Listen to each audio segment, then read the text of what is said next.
...3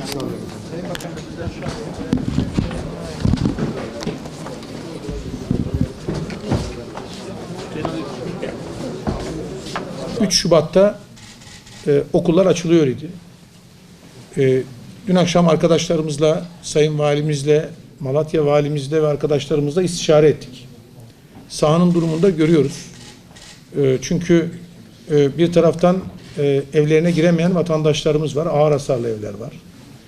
Çocuklarımız tabii bu depremden en çok etkilenenler. Onun için biraz sonra söyleyeceğiz. Psikososyal destekler de gerçekleştirmeye çalışıyoruz. Ve onların kitapları, giysileri evlerde kalmışlar. Bizatihi bizim şahit olduğumuz böyle çok olay var.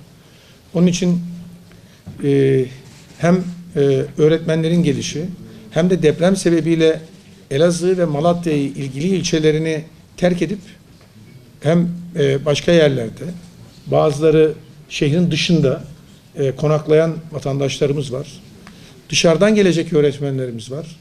Tüm bunları değerlendirdiğimizde ortaya koyduğumuz sonuç Sayın Milli Eğitim Bakanımızla da arkadaşlarımızla değerlendirdik. Biraz önce de Sayın Cumhurbaşkanımıza arz ettik.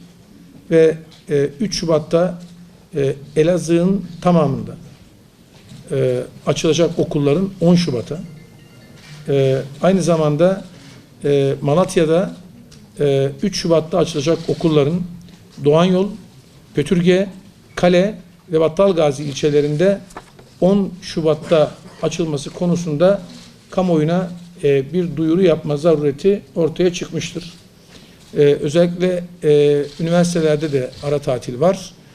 Ama buradaki yani Elazığ'daki Fırat Üniversitesi'nde sınavlar vardı. Onlar ertelenmişti. Onun ötesinde onların da okulları 17 Şubat'ta açılacak. Onun için bu esnada elbette ki herhangi bir ertelemeye de gerek yok. Sınavlar ertelendiği için. Okul bahsi açılmışken ben sadece Elazığ örneğini vereyim. Elazığ'da 200'ün üzerinde okul var. Ve Allah'a şükür sadece valiliğimizin tespiti çerçevesinde yıkacağımız 10 okul var. Ve bunların da hemen yıkım işlerine başlanacak.